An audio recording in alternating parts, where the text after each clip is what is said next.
Something is very wrong with our sun. It's turned into a spinning lighthouse of death.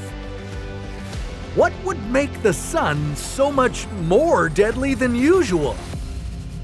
Is there any way life on Earth could survive this? And why would it feel like you're stuck at the bottom of the ocean? This is What If, and here's what would happen if Earth was a pulsar planet. Many stars go out with a bang, exploding in brilliant supernovas. But our sun has gone straight to becoming a pulsar, sometimes called a neutron star. You could take this as some good news. The sun exploding would obliterate Earth and take nearly the rest of the solar system along with it. But now that it's a neutron star, the sun would be among the densest objects in the universe, and one of about 200,000 pulsars in the Milky Way, shrinking itself about 70,000 times the size it used to be.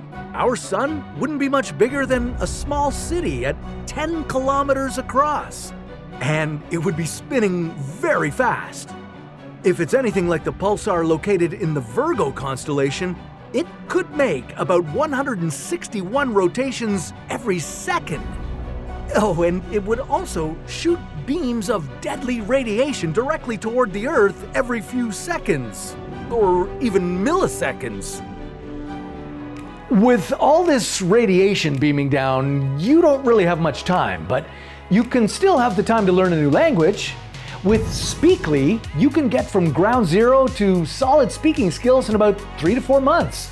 All it takes is about 30 minutes daily and this awesome mobile app available on Android and iOS. You know, one of the things that stops me from learning new languages is that most language apps teach you phrases that you'll never use, and because I have no use for them, I forget everything I learned quickly. But Speakly is different. It only teaches you what you need to know in real-life situations. You'll learn how to write, read, and most importantly, how to speak. Speaking has always been the tough one for me. So if you've ever wanted to learn a new language, well, here's your chance. Click on the link below and start your free 7-day trial of Speakly. And get a 60% discount if you join the annual subscription. I did, and just in time for my vacation in France. Très bien. Too bad I won't enjoy my new language for long because the Earth is about to get fried. Okay, the first thing you'd notice would be that things suddenly got a lot darker. Our sun would emit almost no visible light. But you'd still be able to catch quick glimpses of it, though only for the extremely brief moment that its pulse of energy is directly pointing at us. The sun would now be like a pulsing lighthouse at the center of our solar system. This eternal darkness would cause a lot of problems back here on Earth. There would be no more photosynthesis.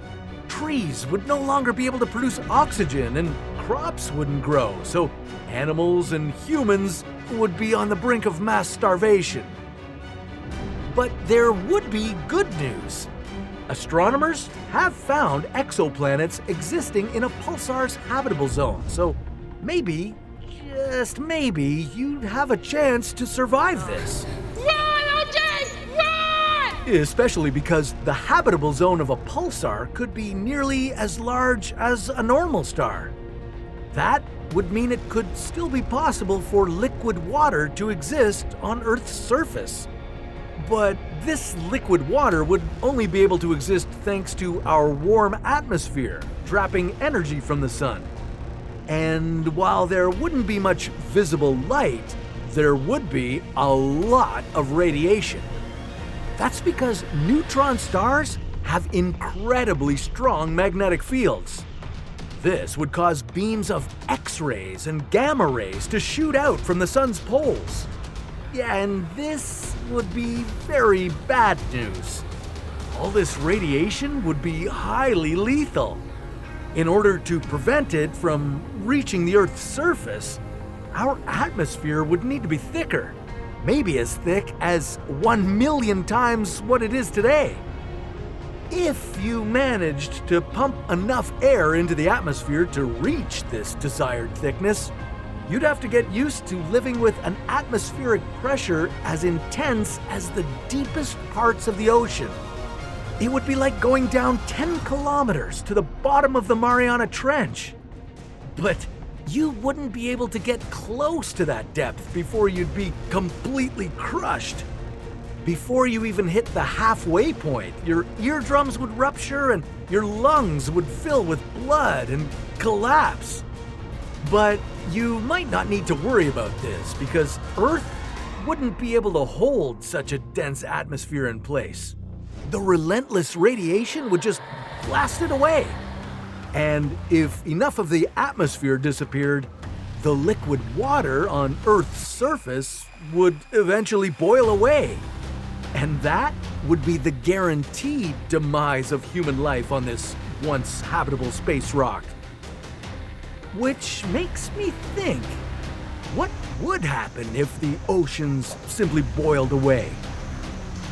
Well, that sounds like a story for another What If.